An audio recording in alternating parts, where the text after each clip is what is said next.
बहुत सालों से कल्टिवेट किया गया है, ये दिखाने के लिए कि गांधी जी को सुभाष मतलब द सेकंड फादर फिगर ऐसे माने थे, और जवाहरलाल नेहरू उनके बहुत करीबी दोस्त होते थे। ये एक जो ट्विस्ट नैरेटिव, ये बहुत डेलिबरेटली कल्टिवेट किया गया है, पर हकीकत कुछ और है। अब शुरू कर रहे हैं, मतलब सुभाष और गांधी के अगर दो पर्सनालिटी को देखते हैं, इतना फर्क है दोनों में। सिर्फ फिजिकली नहीं, मेंटल में, फिजिकल तो छोड़ दीजिए, मेंटल मेकअप जो था दोनों का इतना डिफरेंट था कि दोनों में तालमेल रखना बहुत मुश्किल था। पर ये बात सच है कि पर्सनली, इंडिविजुअली अगर इक्वेशन देखेंगे, रिलेशन देखेंगे, तो obviously Gandhi ji was closer to his father and always had great respect for that person as an individual, उसमें कोई शक नहीं है। बट आइडियोलॉजिकली हो, ग्लोबल आउटलुक की बात करें, नेशनल आउटलुक की बात करें, फ्रीडम मूवमेंट की आउटलुक की बात करें, there was no common ground, very little common ground actually. तो ये शुरू हुआ। इंटरेस्टिंग ये है कि सुभाष और गांधी का जो पहली मुलाकात जब हुआ, वो था सुभाष आईसीएस रिजाइन करके जब इंग्लैंड से वापस आए, वो बॉम्बे में लैंड किया जहाज से और लैंड करते ही सीधा पहुंचे मई भवन, जहाँ पे गांधी जी रहते उस वक्त। तो पहुंचे वो, गांधी जी तब अनडिस्प्यूटेड लीडर है नेशनल मूवमेंट के, 1921 की बात कर रहा हूँ। Satyagraha is a new model of the freedom struggle, एक नया वेपन लेके आए हैं, और उसमें पूरे देश भर में, दुनिया भर में उसका चर्चा हो रहा है। सुभाष इंग्लैंड में था, इंग्लैंड में थे, पर फिर भी वहां तो बात पहुंच ही रहे थे। वहां पे काफी जबरदस्त स्टूडेंट कम्युनिटी में चर्चा होते थे, डिबेट होते थे, डिस्कशन होते थे। और क्योंकि सुभाष एक पॉलिटिकल फैमिली से भी आते थे, तो उनकी चिट्ठी में भी इन सब बातों की चर्चा होता। तो Subhash reached Mani Bhavan, met Gandhi, and he asked 2-3 questions कि what is the future program? आप कैसे हमारी देश को आजाद कराएंगे, अंग्रेजों से कैसे आप कॉन्टेस्ट करेंगे, कैसे कैसे कॉम्बैट करेंगे, और वो लोग अगर आपकी बात, आपकी मॉडल जो है वो अगर नहीं मानते, तो आप क्या करें, व्हाट इज प्लान बी। तो गांधी जी ने काफी देर तक कुछ समझाया। सुबह यंग 24 इयर्स ओल्ड, और इतना बुजुर्ग आदमी से बात सुन रहे, चुपचाप बैठे सुनने की बात सुने, but he was never satisfied, he was absolutely not satisfied. बाद में जब उन्होंने अपना किताब लिखा था अगेंस्ट स्ट्रगल, सेमी ऑटोबायोग्राफिकल, तो उसमें उन्होंने लिखा था कि there was deplorable lack of clarity in what he told me, कि कोई साफ अ, सोच नहीं था उसमें, जो जो बात बताई, देखो बहुत बहुत वेगनेस था, घुमा घुमा के बात करने की। तो he said I was not satisfied, he could not satisfy. तो उन्होंने फिर जाके बॉम्बे से कलकत्ता जब पहुंचे, कलकत्ता में जाके वो मिले देशबंधु चित्तरंजन से। देशबंधु चित्तरंजन से पहले उनकी लेटर्स की एक्सचेंज हुई। तो he went and he was completely floored by the personality, by vision of Deshbandhu. इतना क्लैरिटी है, इतना सफाई से बात करते हैं, और इतना एक फ्यूचर का क्लियर विजन है, क्या करना है, पॉलिटिकल प्रोग्राम क्या है, बहुत क्लियर है। तो he was completely influenced by that. तो ये पहली मुलाकात से ही जो डिफरेंस है वो सामने आ गया। और कलकत्ता में पहुंचने के बाद जब वो अपने पॉलिटिकल करियर एस्टेब्लिश कर रहे हैं सुभाष, वहाँ पे उनके स्टूडेंट देश से ही वो मिल गए थे, रेवोल्यूशनरी सोसाइटी थे, अंडरग्राउंड सोसाइटी थे, उनके जो लीडर्स थे, उन लीडर्स में से कई उनके क्लासमेट भी या बैचमेट भी थे, बहुत गहरी दोस्ती थी उन लोगों के साथ। तो ये लोग भी साथ मिलने गए, बात करने लगे, उनका आइडियाज डेवलप होने लगे। तो शुरू से ही सुभाष एक रेडिकल पॉलिटिकल आइडियोलॉजी में अपना मन बना लिया था। तो ये होता गया। कांग्रेस में तब गांधी का बिल्कुल टोटल डोमिनेशन है, एंड उस टाइम पे तो और कोई चार नहीं था, in the revolutionary organisations had agreed to work with Gandhi, क्योंकि गांधी ने शुरू में 19 के 2021 के शुरू में बोला था कि अगर मेरे हिसाब से चलोगे, I will give you Swaraj with 1 year. एक साल के अंदर अगर स्वराज की जो बात उन्हें कर दिया, तो revolutionary societies also said okay for the 1 we will work with. तो ये हुआ नहीं, और ये सिर्फ एक बार नहीं, गांधी जी ने बाद में ही इस वादा को दोहराया कि एक साल, मेरी बात अगर मानोगे तो एक साल में स्वराज आ जाएगी। तो बोलते हैं, पता नहीं किस बिना पे बोलते रहिए, what is the was being this nobody knows, but Subhash took ahimsa, the basic principle of Congress at that time, non-violence, only as a strategy. He never believed it as a creed. It was not his creed. It was not his policy. It was not his philosophy. He took it as a strategy, taught strategy, British सरकार के साथ लड़ने के लिए। क्योंकि सभी तब उस टाइम पे इतना रिप्रेशन हुआ, गवर्नमेंट का रिप्रेशन इतना ज्यादा हुआ था, रॉबर्ट एक्ट हुआ था, सारे बंगाल के जो रेवोल्यूशनरी मूवमेंट था उसको पूरा सप्रेस करके सबको जेल में डाल दिए, अंडमान को भेज दिए। तो वो ऑलमोस्ट खत्म हो चुका था। फिर जब नया कॉन्स्टिट्यूशन आया at the end of the first world war, उस टाइम पे इन लोगों को रिहा किया गया। तो बाहर आने के बाद रिओर्गनाइज होने में टाइम भी लगा, तो no violence was the clear advantage strategy at times, उन ने भी स्ट्रेटजी बना दिया। तो शुरुआत यहीं से होता है सही जी, ये एकदम पहली मुलाकात से ही डिफरेंस सामने आ गया। ओके।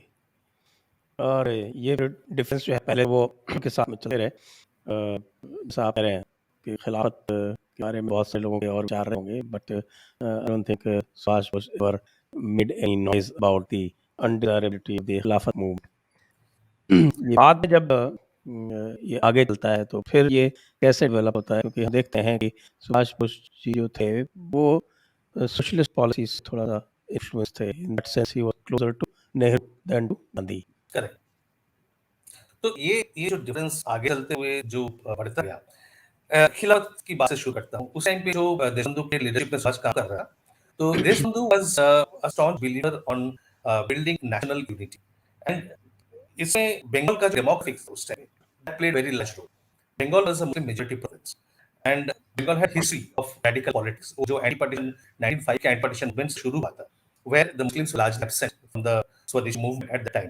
तो उसकी कमी महसूस सभी लीडर्स ने की था। सो दे डिसाइडेड दैट ये ऐसे ही चलेगा, ये कम्युनल डिवीजन जो ब्रिटिश कर रहे हैं, मुस्लिम लीग को एस्टैब्लिश करके 96 मुस्लिम लीग एस्टैब्लिश हुआ ढाका में, तो ये कम्युनल डिवीजन जो ब्रिटिश गवर्नमेंट क्रिएट करने की कोशिश कर रहा है, इस मॉडल को डिवाइड एंड रूल मॉडल को तोड़ना होगा। तो इसके लिए we need to bring the communities together and Chittaranjan Das was the pioneer in taking the initiative towards this direction. Subhash also worked with him on the same lines. Although they not always agreed, but Subhash accepted Bandhu's leadership on these matters. तो इसे सबसे अहम जो एक policy instrument Deshbandhu ने implement किया है, वो था the Bengal pact, Hindu Muslim pact 1923-24 time का।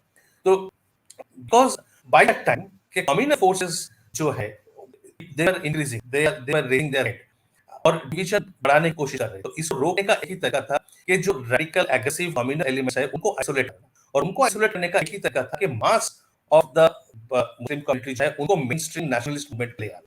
तो इस एम के साथ उन्होंने बंगाल पैक्ट को फ्रेम किया। This work very well. The Swaraj party which Chittaranjan Das formed, that performed very well. It gained a very big mass support, except the Gandhi segment, because Gandhi segment जो 1921 movement उसके बाद गांधी ने वो withdraw कर लिया because of the Chauri Chaura में क्या होता, जब ये 1921 का नॉन कॉपरेशन मूवमेंट ऑलमोस्ट खत्म हो गया, चौरी चौरा में 1922 में एक छोटा सा गांव में एक पुलिस स्टेशन को जला दिया गया, कुछ पुलिस वर्कर्स को मार दिया गया, एक पर्सन, और वो जलाते वक्त पुलिस स्टेशन जलाते वक्त पुलिस लोगों को मारते वक्त वो जो क्राउड था, कांग्रेस जो क्राउड था, महात्मा गांधी की जय महात्मा गांधी की जय करते करते लोगों को मार दिया।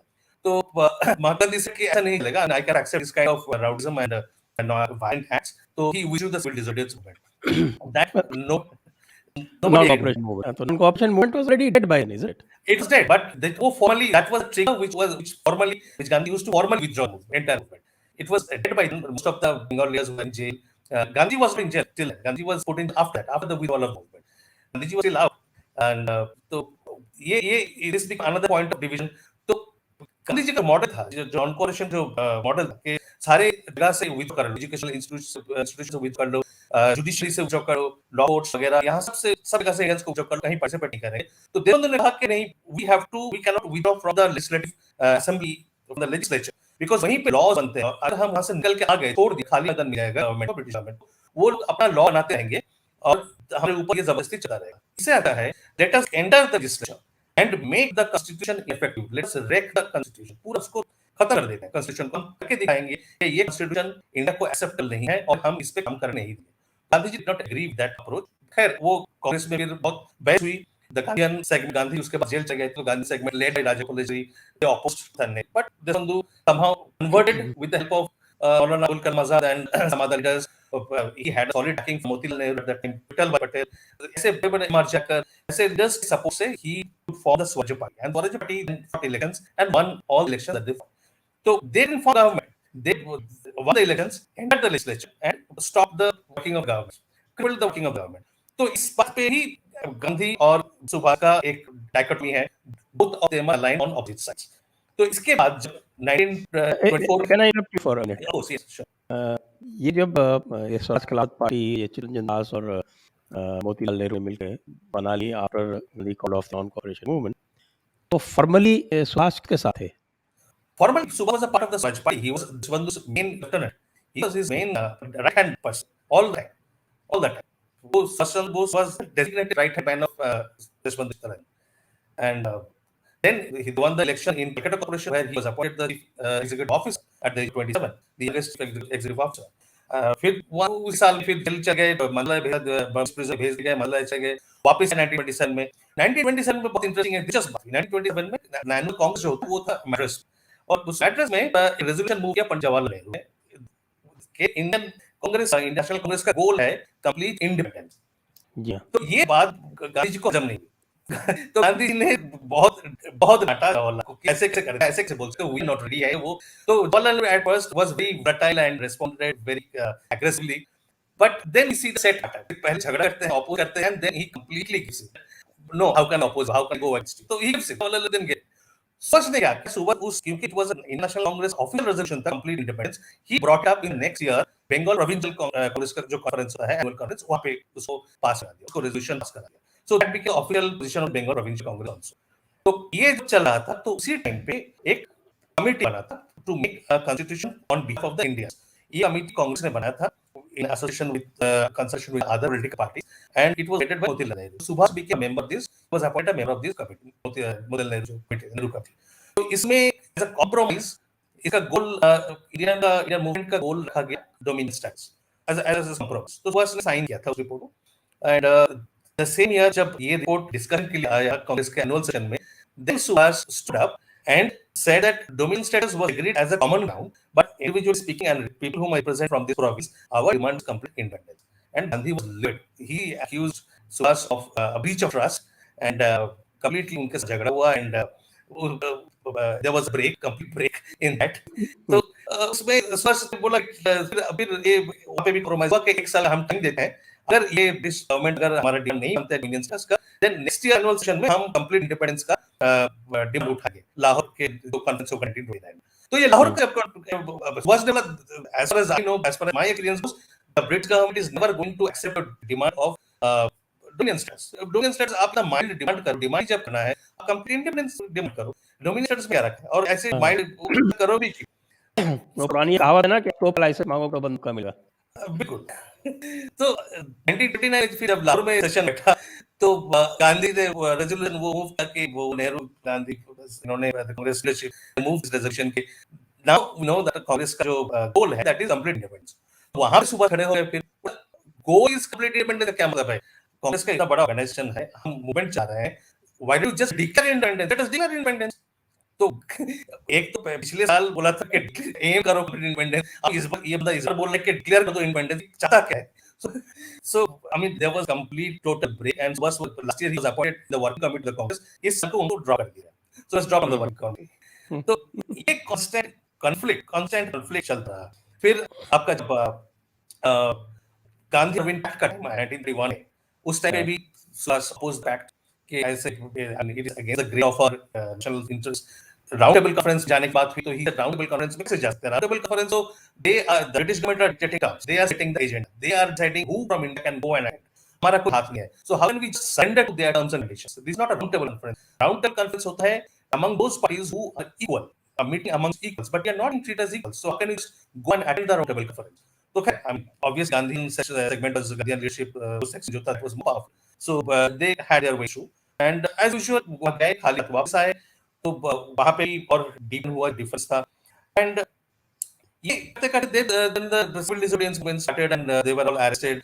तो उसके बाद सुभाष को तो एग्जाइल में भेज दिया गया, और सुभाष को जब एग्जाइल भेज दिया गया 1932 में, तो वहां जाके उनको मिल गए सरदार वल्लभ पटेल बड़े भाई विठल भाई Patel was also a member, a leading member of the Swaraj Party, Chittagong के Swaraj Party, and he was also the speaker of the Central Legislative Assembly। तो वो रिजाइन करके वो निकल गए, उनका हेल्थ भी काफी डिटेरियोरेट हो गया था, he was touring abroad, he had gone to US, then he came to Europe for recuperating। तो वहां पे सुभाष ने उनका बहुत सेवा किया, बहुत he took care of Vitthal Patel, and they talked a lot about politics। तो वो लोग अब यूरोप में थे, वियना में थे, जेनेवा में थे, या इस एरिया में घूम रहे थे, उसी टाइम पे गांधी जी ने सिविल डिसोबीडियंस मूवमेंट को फॉर्मली विथड्रॉ कर लिया। तो they issued a stinging scathing criticism statement, जिसमें गांधी जी को they called a piece of old furniture, कि उनका यूटिलिटी खत्म हो गया। तो ये विठल पटेल और सुभाष दोनों मिलके दे इशूड अ फॉर्मल स्टेटमेंट। तो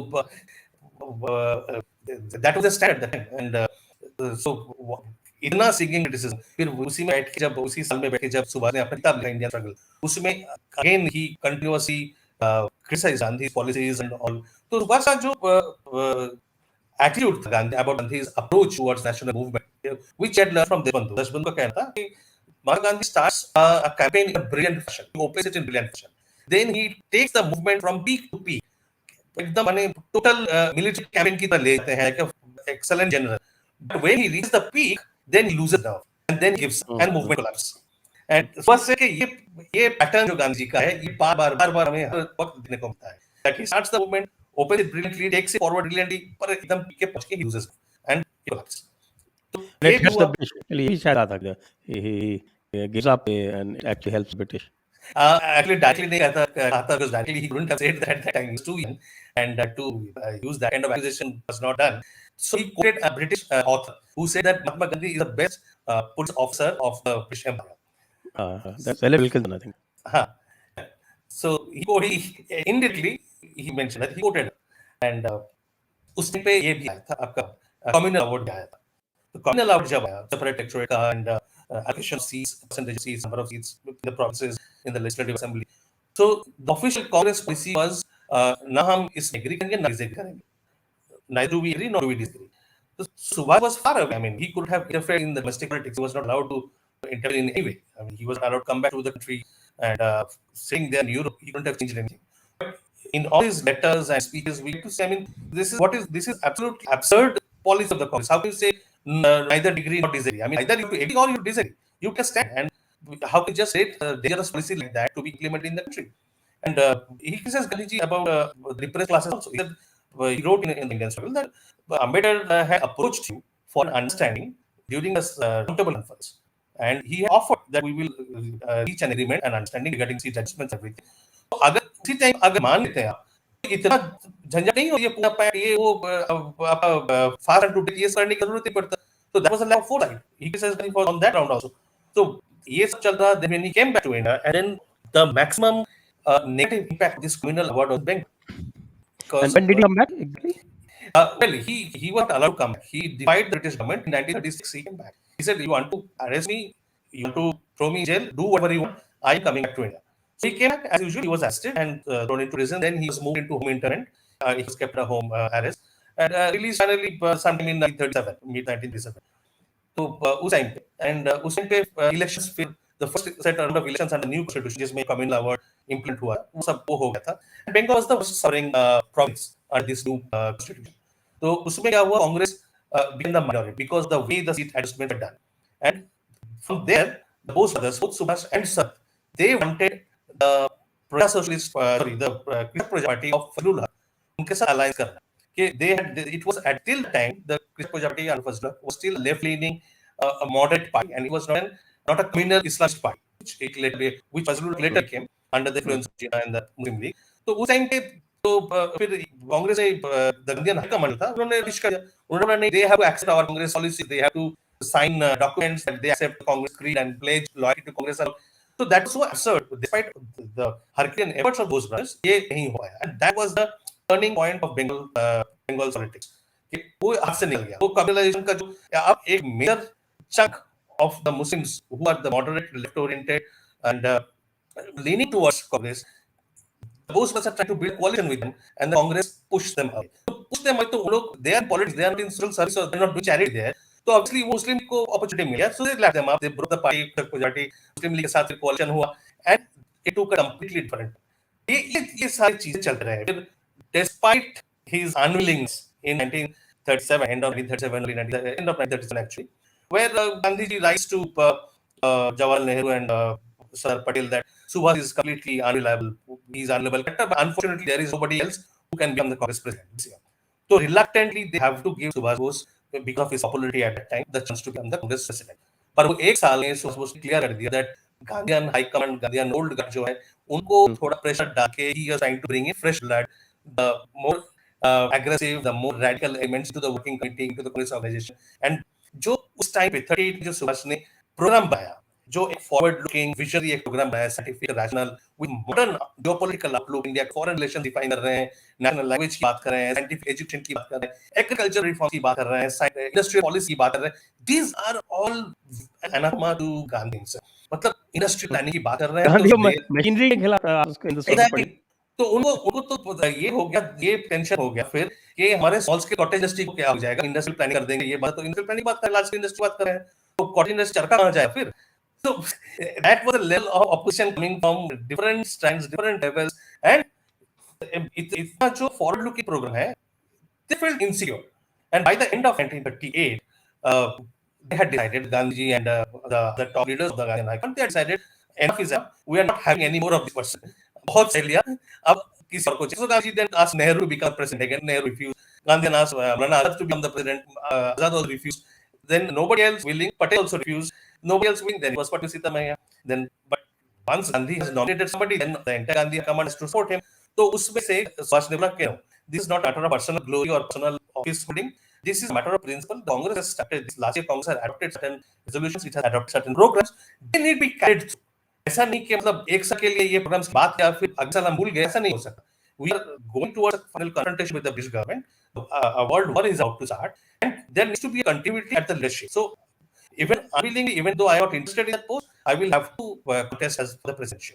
तो वहां पे तो फिर it is now very well known Tripuri में जो हुआ 1939 के presidential election लेकर जो debate हुआ, जो mustling हुआ, and the entire bitterness. Now the surprising thing was all that when this was going on, Gandhiji himself removed Gandhi removed himself to a small princely state Rajkot. तो राजकोट में कुछ सत्याग्रह करना became much more important for him than to resolve a national crisis at the Congress leadership. So obviously that though मतलब जो the profession of Satya and Ahimsa, it all fell through. I mean, it was so very apparent to everybody, even to supporters of Gandhi. In Bengal, also those who were supporting Gandhi, they also started questioning that what kind of behavior is this, what kind of mentality is this, that you cannot accept any dissension in your party. You cannot accept somebody who is questioning your leadership or your principles and is succeeding. So ये तो वो मतलब this is anything but सत्य अहिंसा. ये तो अहिंसा ही नहीं सकता. ये तो सबसे बड़ा गांधी की जो इंटेलेक्चुअल हिस्सा थी वो लाजवाब है. तो अब ये सोचिए, this was coming from a person जो सालों साल he refused, उन्होंने मना कर दिया, अपना एक मूवमेंट सत्याग्रह मूवमेंट शुरू करने से मना करते रहे. सुभाष उनको प्रेशर डालते रहे कि please start, let Congress start national movement, this is the opportune time, world war शुरू हो रहे हैं और Britain is in very disadvantage position, this is the perfect time for India to negotiate and get the benefits, even extract independence, let's start movement. तो वो गांधी अड़े रहे उस बात पे कि the country is not ready. His argument was always the country is not non-violent enough, the country is not ready. And his parameter of countries readiness कि हर एक सत्याग्रही को गीता की हिसाब से स्थिर प्रज्ञ बनना पड़ेगा. दुनिया में कहां एक पॉलिटिकल मूवमेंट स्थिर प्रज्ञ से बने हैं, अब एक कहीं कोई निकाल दे. I mean, what kind of absurd demand those were. तो ये और खुद का जो आया है कहां स्थिर प्रज्ञ, तो वो बिहेवियर स्थिर प्रज्ञ बिहेवियर तो है नहीं. तो you expect something and you do something else. So ये dichotomy duplicity है, ये बार-बार देखने को आता है. Because it was very clear to Gandhi right from 1928 that Subhash Nehru would oppose on terms of principle, because Subhash और नेहरू का उस टाइम तक सोच जो था, वर्ल्ड व्यू जो था, काफी मिला-जुलता था. And both of them would challenge Gandhi. But Gandhi was very, very sure when it mattered, Nehru would always give in. He would surrender. इसलिए Nehru was reliable and Subhash would not surrender. इसीलिए he was unreliable. तो ये बहुत साफ है, ये उनकी अपनी भाषा में, मतलब मैं अपना सोच किस पे थोप नहीं रहा हूँ. This is from his written letter. तो ये 1928 से कंटिन्यूअसली हमें देखने को मिल रहा है कि पॉलिटिकल क्लैश जो है it goes on non-stop. ये 1939 तक क्लाइमैक्स हुआ. 1939 was the climax of it. तो वो प्रेसिडेंट मतलब बन गए, despite his opposition, despite Gandhi's opposition, Subhash president बन गए, राष्ट्रपति बन गए. तो उसके बाद इन लोगों ने काम किया, गांधी हाईकमांड, गांधी दूर बैठे रहे, बट गांधी के नाम पे जो काम होता रहा, जो पंत प्रपोजल है, पंत रेजोल्यूशन है, पंडित गोविंद वल्लभ पंत ने ये रेजोल्यूशन मूव किया कि अगर सुभाष को राष्ट्रपति रहना है तो उनका जो वर्किंग कमेटी अपॉइंट होगा उस साल के लिए, वो बिल्कुल गांधी जी के हिसाब से ही बनाना होगा. वो सुभाष अपने हिसाब से नहीं बना सकता. Can you imagine something more undemocratic? Nobody can imagine, because Gandhi was not even member of Congress at that time. He was not a Charana का member ही नहीं है, and he still was the super dictator. But democratically elected president party के, उनको कहा जा रहा है कि आप वर्किंग कमेटी आपके हिसाब से नहीं बनाएंगे, जो पार्टी के मेंबर नहीं है और ना होते हुए भी सुपर डिक्टेटर है, उनके हिसाब से आप अपना वर्किंग कमेटी बनाएंगे, और ये अगर आप नहीं बनाए तो आप छोड़ दीजिए. अगला 2 महीने तो सुभाष का तबियत बिल्कुल ही बिगड़ गया, बट उसके बीच में भी he kept on negotiating, pleading Gandhi. He went to the state, आप बताइए आप कौन सा, आप कैसा वर्किंग कमेटी चाहते हैं. गांधी जी उधर पर ये जो रेजोल्यूशन है ये मुझसे पूछकर नहीं पास करा गया है, तो I am responsible for it, आप अपने हिसाब से वर्किंग कमेटी अपॉइंट करो. तो राजनीति का दांव पेच है ये है एक तरफ गांधीवादी उनके जो चेले हैं, उन्होंने एक रेजोल्यूशन पास करके इनके ऊपर ये डाल दिया कि आपको वर्किंग कमेटी बनाना है गांधी के हिसाब से, और गांधी बोल रहे हैं नहीं, मेरे हिसाब से नहीं बनाना है, आप अपने हिसाब से बनाओ। तो अब करे तो क्या करें, but with self respect, what option does he have resign, और कुछ चारा नहीं था। तो ये रिजाइन करके फिर फॉरवर्ड ब्लॉक बनाए, फॉरवर्ड ब्लॉक बनाने के बाद फिर कंटिन्यूअस क्लैश होता है, और ये वर्क कमेटी के साथ कांग्रेस वर्किंग कमेटी के साथ ही डिफाइड। जुलाई 1939 में एआईसी और कांग्रेस कमेटी है, उन्होंने एक रेजोल्यूशन पास किया, एक पूरे देश में कोई भी प्रोविंस में without the permission of provincial leadership कोई सत्याग्रह नहीं कर सका। So it can again another anti-democratic. So was this is completely anti-democratic. I will protest against it. तो उन्होंने क्या किया, एक all India protest day announce कर दिया against the Congress working committee और ऑल इंडिया कांग्रेस कमेटी। तो फिर उनको निकाल दिया गया, इसके 3 साल के लिए disqualified were out Congress. You can even contest for a preliminary elected body with the Congress. तो इतना डिक्टेटोरियल इंदिरा गांधी भी थी। वही डिफरेंस होता है कि आप किसी को अगर वश में करना है तो या तो आप चेन से उसको बांध दो या उसको आपने खिला दो। तो ये प्यार का अफीम था, अहिंसा का अफीम था। वो मतलब you drug somebody, it is like a drug.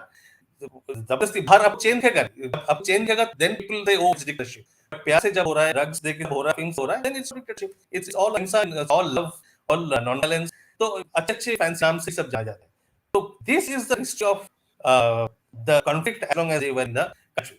इसमें भी सुभाष ने कभी एक बात के लिए भी he never lost personal regard, he never said anything untoward towards Gandhi at a personal level, at an individual level. Political तो उन्होंने मतलब जितना हो सकता है बोल दिया politically, ideologically, but personally he never said anything abusive towards Gandhi.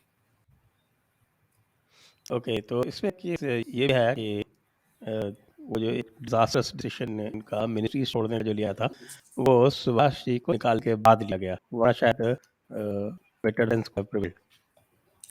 Probably yes. So because when the resignation, वो मिनिस्ट्री से जब resignation का decision लिया, तो Subhash was of the opinion कि अभी जंग शुरू हो गया है. Congress has government in 8 out of 11 provinces. Now the machinery under the control of the party. We can now control the logistics, the infrastructure that is being exploited by the British government. तो इस वक्त में छोड़ने का क्या फायदा होता है? You leave the government, again you are leaving the ground open to them. आप मैदान खुला छोड़े उनके लिए, उनको खेलने के लिए, और giving them a walkover. तो इस तरह he deferred that decision. So just as he had cautioned against taking office, उन्होंने ये caution उन्हें किया था, warning दिया था कि कांग्रेस 1935 के कॉन्स्टिट्यूशन के हिसाब से अगर 37 इलेक्शन में आप गवर्नमेंट फॉर्म करना चाहते हो, but one thing you have to be very careful is most people within the Congress are there for some at that point of time were looking for some kind of benefits of office.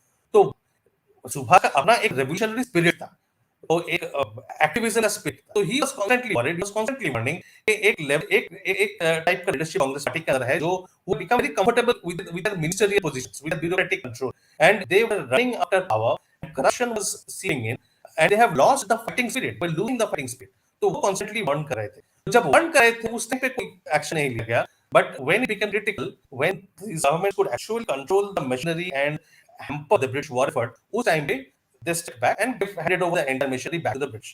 तो उसमें जो मुस्लिम league या उनके जैसे तमिल जो party से जो British government के फेवर में थे, they got all benefits and it was walkover for them. Yes, yes. In fact, I have written in my book that this singular decision was responsible for the partition of India.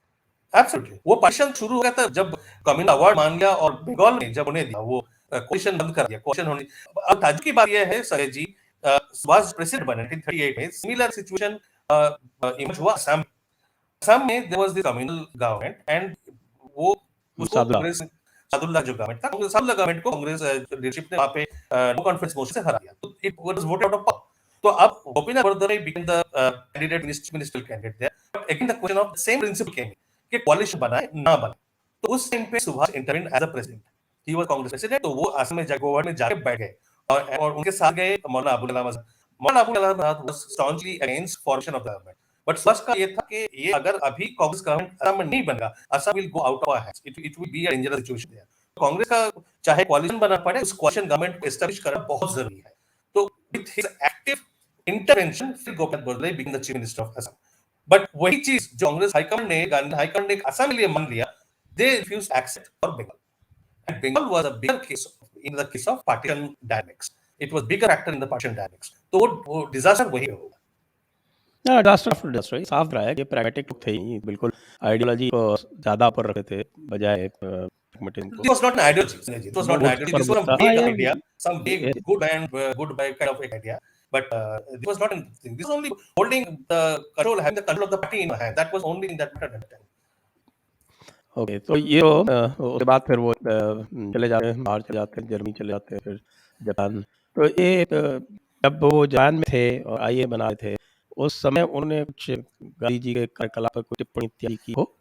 अब ये है कि मजे की बात ये है कि जो हमें पता चलता है मौलाना अबुल कलाम आजाद की जो इंडिया विंस फ्रीडम किताब है, उनका जो ऑटोग्राफ है, वहां से पता चलता है कि सुबह जर्मनी से जाके जब अपना ब्रॉडकास्ट शुरू किए, Gandhi became very influenced by those broadcast. तो वो बाय द रिसोर्सफुलनेस ऑफ समाज कि पूरा कांग्रेस मशीनरी के पीछे उनके अगेंस्ट लगा दिया, फिर भी ये बंदा निकल के the Britishers are against him, Congress leadership are against him, the Muslim against him, Hindu Mahasabha के साथ भी बात जमी, कम्युनिस्ट आर अगेंस्ट हिम।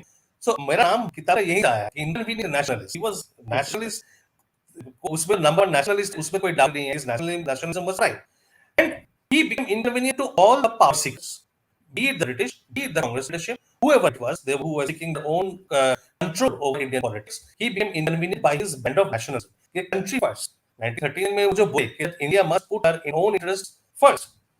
वही चीज तो पैराफ्रेज करके मोदी जी कैंडिडेट 30-40 इलेक्शन में आए कि India first.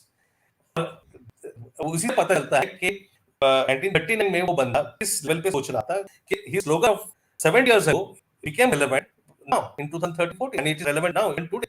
So India first, वो देखने का जो जरिया है, देखने का जो नजरिया है कि India first, national interest first, तो हमें वर्ल्ड पीस के बारे में हमें सोचने की जरूरत नहीं है, ग्लोबल स्टेबिलिटी के बारे में हम बात भी सोच सकते हैं, पहले सोचना है it should be out our own country, our own people. तो ये नजरिया जो है, this is what drove him out to the outside world from India. ये उनका ये बहुत साफ साफ उन्होंने बोल दिया कि हर कौन क्या करे हमें देखने की जरूरत नहीं है, हमें सिर्फ इतना देना है कि हमारे हिंदुस्तान को कौन सपोर्ट करने वाला है, जो हिंदुस्तान जो सपोर्ट करे हम उसी से सपोर्ट करेंगे और ब्रिटिश को यहाँ से भागेंगे।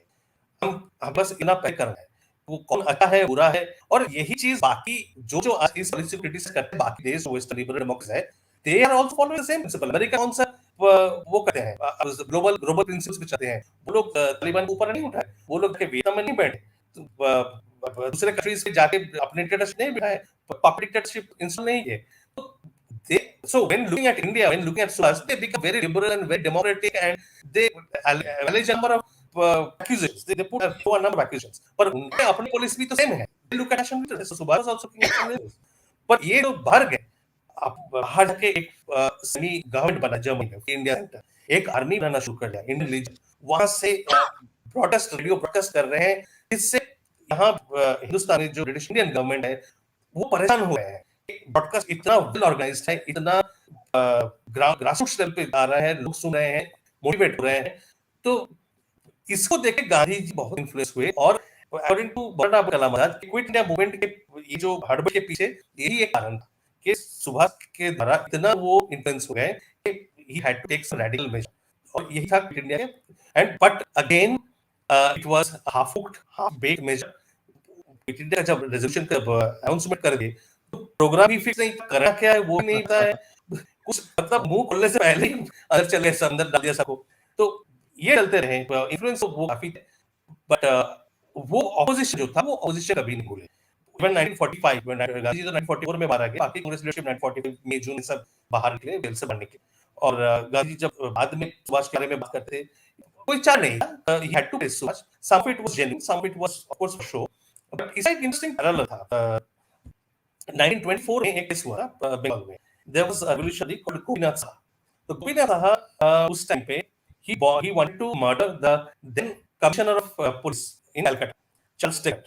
तो चार्ल्स टेगट को मारने के चक्कर में उन्होंने बॉम्ब तो फेंक दिया, पर वो आइडेंटिफाई नहीं कर पाए, गलत को मार दिया, अर्नस्ट डे के दूसरे ऑफिसर को मार दिया। तो खैर वो पकड़े गए और उनका फांसी भी हो गया। बट उस टाइम देशबंधु चित्तरंजन जिंदा थे, and Deshbandhu Chittaranjan was against violence, but he loved the revolutionaries with all his heart, with all his might, all his life. तो उन्होंने क्या किया, उस साल में बंगाल प्रोविंशियल कांग्रेस में एक रेजोल्यूशन मूव किया, praising Gopinath Saha, and Gandhi was livid कि this terrorism, this is violent act, how do praise. तो खैर वो पास तो चित्तरंजन पास करा लिया रेजोल्यूशन।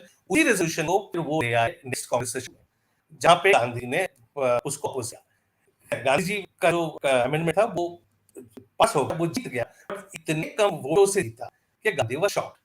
तो उसमें उस टाइम से ये फैशन करना शुरू हुआ एक सेगमेंट कि misguided, they are patriots but misguided patriots. वो 1924 का जो फॉर्मुलेशन था, आज उसी चल रहा है। फॉर्मुलेशन को ये 1945 में लगा गया कि they were the INA soldiers were patriots but were misguided patriots. अब सवाल ये उठता है, वो अगर मिसगाइडेड पेट्रियट्स है तो मिसगाइड कौन रहा था सोल्जर्स को? सुभाष कराए थे मिसगाइड। बोलने का चलिए, मतलब तो ये हुआ। बहुत सारे प्रश्न आ गए हैं, तो अब हम प्रश्नों पर चलते हैं। बिल्कुल। Very interesting questions, lot of people wanted to ask question. तो सभी से अनुरोध, आप कृपया वीडियो को शेयर करें, लाइक करें और डिस्क्रिप्शन में जाकर हमें सपोर्ट करें और हमें फॉलो करें।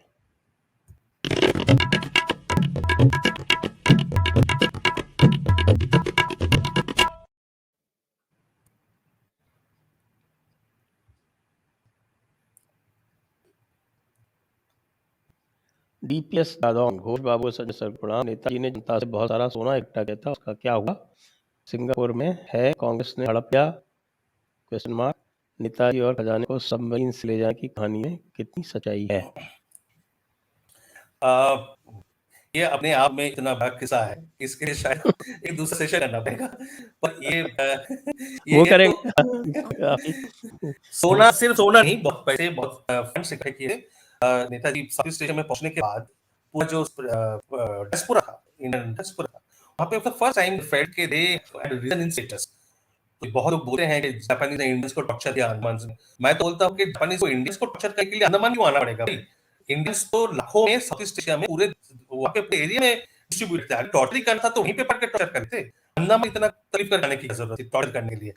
टॉर्चर नहीं किया, उनका स्टेटस इंक्रीज हुआ, उनका for the first time they felt that they were somebody, they were considered somebody. और सुभाष ने जो मोबिलाइज किया, सुभाष का टोटल मोबिलाइजेशन का फॉर्मूला था, people came forward and they gave away everything they had. तो उसका जो फंड रेजिंग हुआ, इस पैसे को सुभाष सिर्फ नया इंफ्रास्ट्रक्चर बनने के लिए काम पे ला रहे थे, ऐसे नहीं। He was also using this money, which is a lesson to our current day politicians, to pay off the loans that he had taken from Germany and also from Japanese government. He was paying off loans while he was raising funds, raising armies and creating new infrastructure. He was also paying off loans. तो जब world war खत्म हुआ तो Sadin bank के पास जो पैसे थे और जो सुभाष अपने साथ कुछ ले गए, बाकी जो बचा, उनके बारे में इतने किस्से हैं और कहाँ आके वो फाइनली पहुंचे, वो तीन में कितना पहुंचा उसका कोई काउंटिंग है नहीं। एलिगेशन तो बहुत सारे हैं, बट मतलब इसका जो एक ऑडिट होना चाहिए।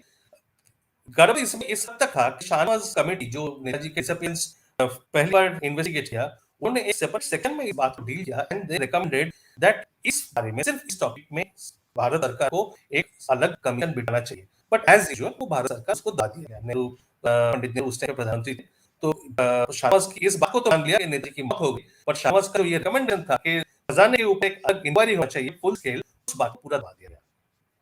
Right, next. Mahesh Mathur ji, thank you for your support. धन्यवाद आपको, बहुत बहुत thank you.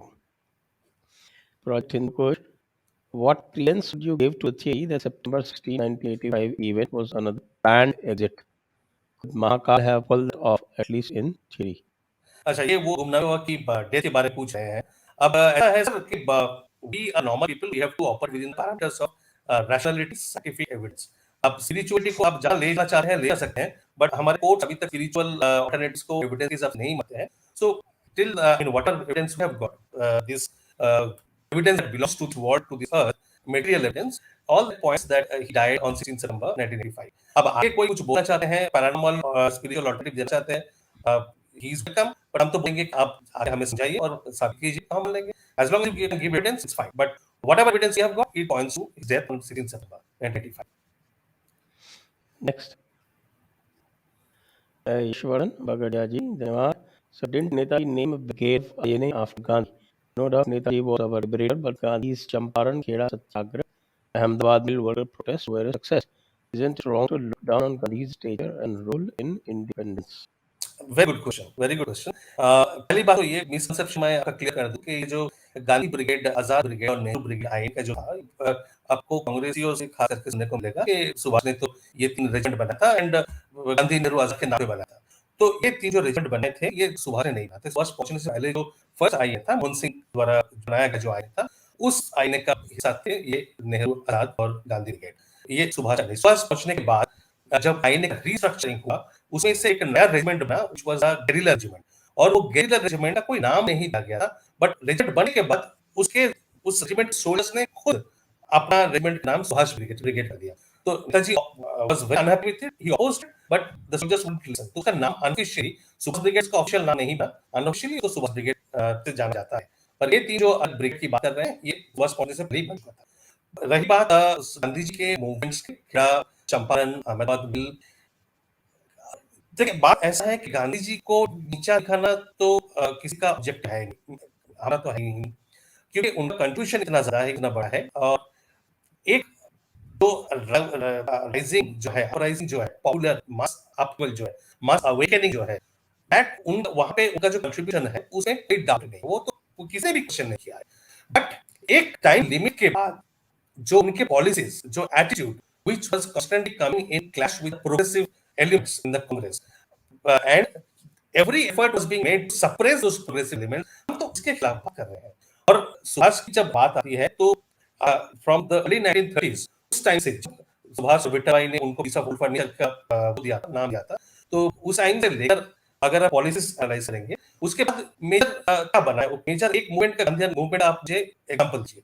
After 1932 what is the major Gandhian non violent satyagraha movement, major mass movement, एक भी quit India movement, Gandhi movement नहीं था। They were all arrested. उसके बाद कुछ महीनों जो मूवमेंट चला was underground violent non Gandhi movement.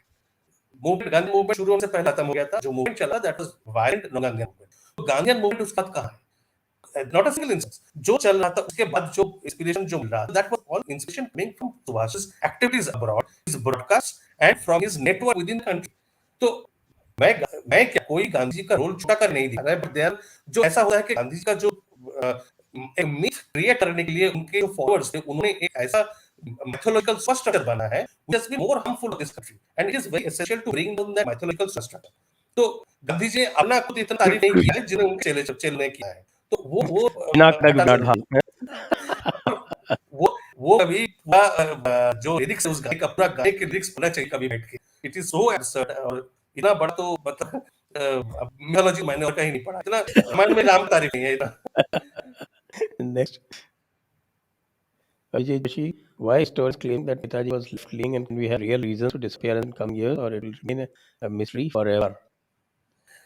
Netaji was left, historians are not claiming Netaji के अपने works पे he was socialist, and left जो बोल रहे थे he was a leftist, सिर्फ declared leftist, but उनके leftist का मायना था, उस मतलब जो उस significance था, it was more economic leftism, economic leftism। आप आज के जमाने में एक leftist leader आप मुझे दिखा दीजिए who was so rooted into religion, into cultural heritage, legacy, and was fighting for rights, religious rights of his community। अभी तो सेक्युलर लेफ्टिस्ट लीडर्स हैं, इनसे कौन अपने पॉकेट में गीता लेके और माला के घूमते हैं, कौन जाके तंत्र साधना करते हैं, कौन जेल में बैठ के काली पूजा करते हैं, एक एक लेफ्टिस्ट लीडर आप मुझे दिखा दीजिए। अब ये रिलीजन का अपना धर्म का नाम लेने से शर्माते हैं। तो लेफ्ट प्रोग्राम उनका था, ये एक एक आदमी को, एक कॉम्प्लेक्स इंसान को एक फार्मूला नहीं डाल सकते, एक एक छोटा सिंबल में नहीं डाल सकते। इकोनॉमिक लेफ्टिज्म लेफ्टिस्ट होते हैं इकोनॉमिक प्रोग्राम के हिसाब से। सोशल जो चेंजेस आते थे, yes he was in favor of removing the caste barriers, all the caste system, he was completely in favor of completely demolishing them. He was in favor of intercaste marriages, intercommunity marriages. So he was a person with very broad liberal outlook, with a leftist economic program, equally rooted in the cultural heritage of Hindu India, Hindu Islam unity, Hindu Muslim unity. So he was a multifaceted personality. उनको एक नाम से या एक brand से आप उनको symbolize नहीं कर सकते। Right.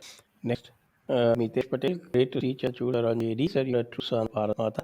Thank you. Contribution is immense. May God bless you and mission. Thank you. Next, Sonda Gupta, Namaskar Chanchula ji and J Rocks. Thank you. J Rocks. Mitesh Patel, best wishes for new biography, sir. Very eager. Thank you. आप लोग जरूर पढ़िएगा, please pre order link पे आके order place करिए। I have tried to take a fresh perspective, fresh look, क्योंकि संजय जी नेताजी का biography दिख गया है अभी, और बता देता हूं। They are written as C style कि नेताजी के ने ये क्या वो एक्टिविटीज, जैसे हम जॉब जब एम्प्लॉयमेंट टेकिंग के लिए जाते हैं, हम सी जैसे बात करते हैं क्या किया है लाइफ में, उस टाइप का एक है। तो आदमी का जो एक फ्लेवर होता है, वो फ्लेवर खो जाता है। और मैं हमेशा ये एग्जांपल देता रहता हूं कि नेताजी के बारे में हम इतना कम जानते हैं। नेताजी का जो एक्टिव पॉलिटिकल लाइफ इंडिया के अंदर है 1920 टू 45, उस पीरियड को कंपेयर करेंगे गांधी के साथ और पंडित नेहरू के साथ, through their complete published complete work, तो गांधी का पब्लिश कंप्लीट वर्क उस पीरियड के लिए 20 to 45 9000 printed pages, Pandit ji का है 3000 printed pages, 10000 printed pages, sorry Gandhi ji का है 30,000 प्रिंट पेजेस, पंडित जी का है 9000 प्रिंट पेजेस, सुभाष का है 3000 प्रिंटेड पेजेस, 1/10 ऑफ गांधी। तो उसी पीरियड में जब सुभाष इतना एक्टिव था, इतना इक्वल अमाउंट पॉलिटिकल एक्टिविटी है, तो ऐसा तो नहीं कम रहे थे, हम बोल रहे थे, तो बाकी इन्फॉर्मेशन गया, तो वो ढूंढ के निकालना, कंपाइल करना, थोड़ा समझने की कोशिश करना, सप्रेस इन्फॉर्मेशन को सामने लाना, यही मैं कोशिश रहा है through this book. I hope you will like it. Very well, and of course, once it is in circulation, we will do a complete review again, and thank you. then a lot more of the, especially the people absolutely, are more interested काफी सारे as to उसमें whether he, explosive elements हैं जो आपके लिए आपको बहुत पसंद आएगा। जी हाँ, बिल्कुल। और मैं आपको बता दूं, जितने देख हैं कि इसका जो प्री ऑर्डर लिंक है वो डिस्क्रिप्शन में दिया हुआ है, आप वहां से जाके प्री ऑर्डर कर सकते हैं इस पुस्तक को।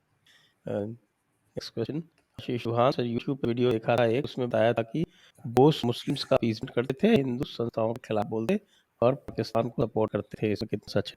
क्योंकि बहुत सर्वेश तिवारी इस video. I know sir, Sanjay ji sir, मैं तो आपसे ये रिक्वेस्ट करूंगा कि आप एक सेपरेट सेशन इस पे करिए। ये this is very critical, very crucial issue and I have deal with this, but इतना ज्यादा मिसकंसेप्शन है, इतना ज्यादा ये स्प्रेड हो चुका है, it has to be dealt with properly. तो ये छोटा सा इसका जवाब हो नहीं सकता है, complex issue, we will definitely take this up at later stage. Yes, we can do a session on that as well. Next. Pratham Modi missing opportunity during lockdown to eliminate the Tabligis, PFI, Gopals, etc. is taken to Gandhi missing chance during World War II. Your comment. Well, that's not the subject. So we are talking that's the about subject but Gandhi related issue. versus हम बस versus ये बोलते Rajput. हैं, हम बस ये बोलते हैं, बोलते आ रहे हैं 2014 से बोलते आ रहे हैं मोदी को कि उनका जो कांग्रेस मुक्त भारत का जो सपना है, उसके लिए एक ही चीज करने की जरूरत है कि सुभाष उसके ऊपर जितने इंटेलिजेंस फाइल्स है वो रिलीज कर दीजिए, अपने आप वो कांग्रेस मुक्त भारत हो जाएगा। बिल्कुल सही है। दगल साहब 10 करोड़ व्यू होने के अग्रिम बधाई जाए, धन्यवाद, thank you very much. Chal Chandrachud Sanjay was the movie Ragdesh on IA trial was banned as couldn't be found. Please do session with Professor Kapil Kumar also. वो तो हम करते ही रहते हैं, उसमें ऐसी बात नहीं है। बहुत ये बेहतर मूवी सेशन आती किया है जाता है। जनिता, आप बताएं ये जरूर राजेश, जी। ये राज्यसभा सेक्रेटरी पार्लियामेंट सेक्रेटरी ने एक कॉन्सेप्ट किया था movie Rajesh on the INA. जैसा होता है एक मूवी बन गया, वो फिर आर्काइव्स में भी चला गया, कहाँ पे चला गया किसी को कुछ पता नहीं है, तो किसने देखा किसने नहीं देखा अभी उसको कोई ठिकाना नहीं है। Next, Eklavya Gandhi had nothing to do with the Ottoman Empire, but still supported the Khilafat movement. Right then, Netaji को गेम तो समझी, नेताजी गेम तो समझ ही गए होंगे उनका। बिल्कुल सच कहते नेताजी बहुत बड़े खिलाड़ी थे। खिलाड़ी थे, वो अपना गेम अपने हिसाब से खेल रहे हैं। Next,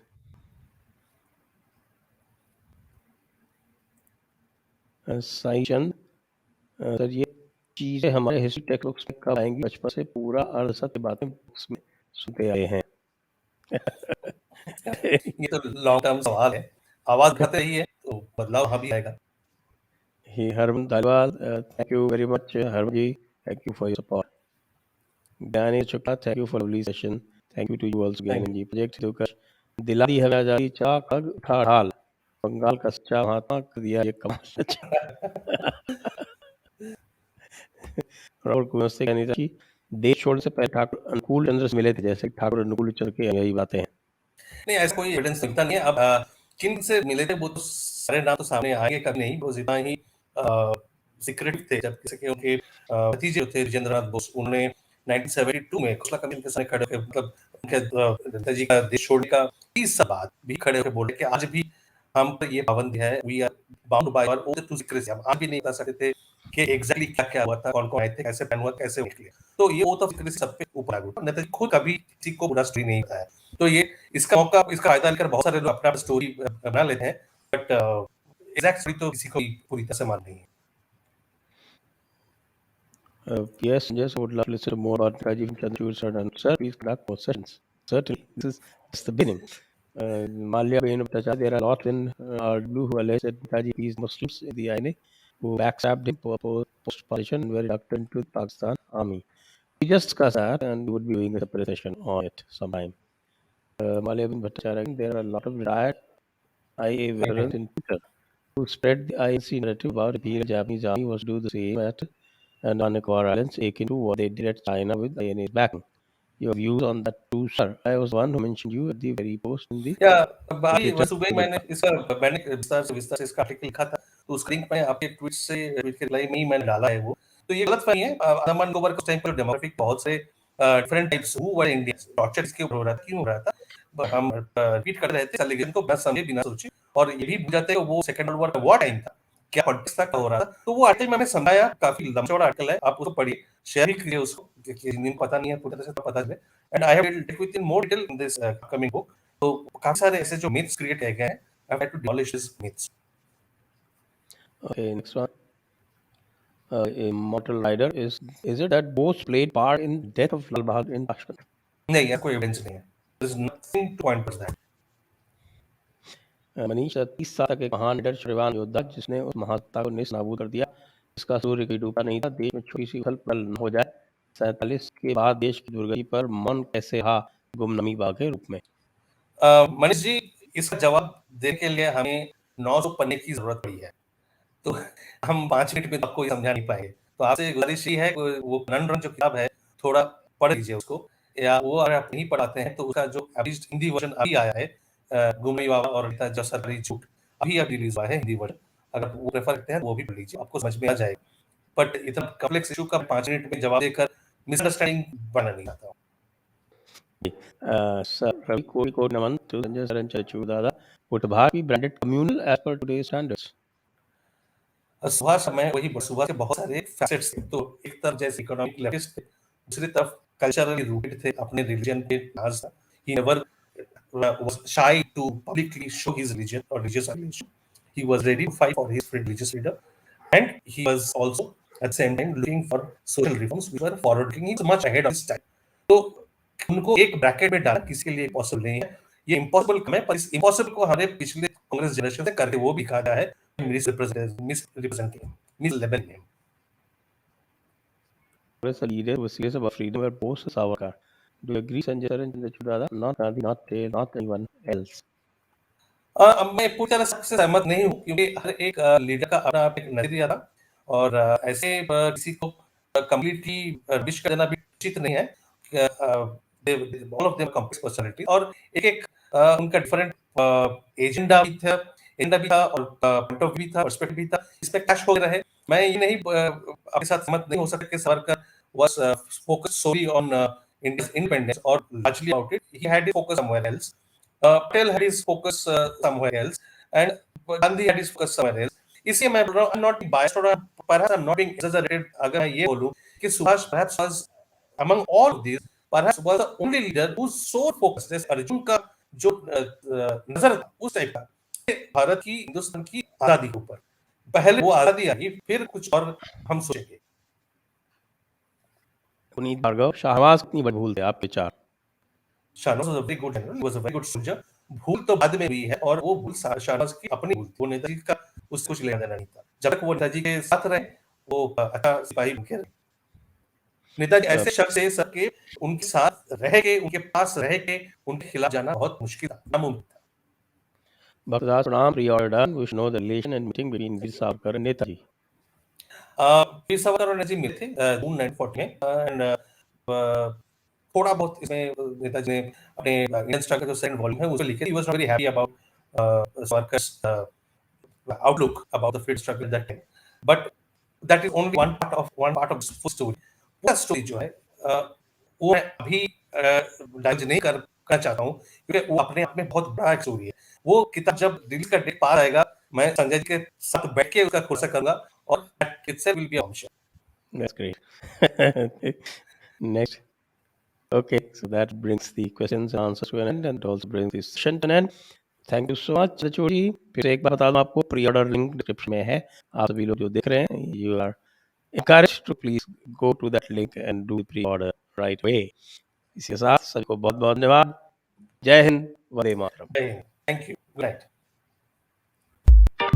Press the like on YouTube and don't miss other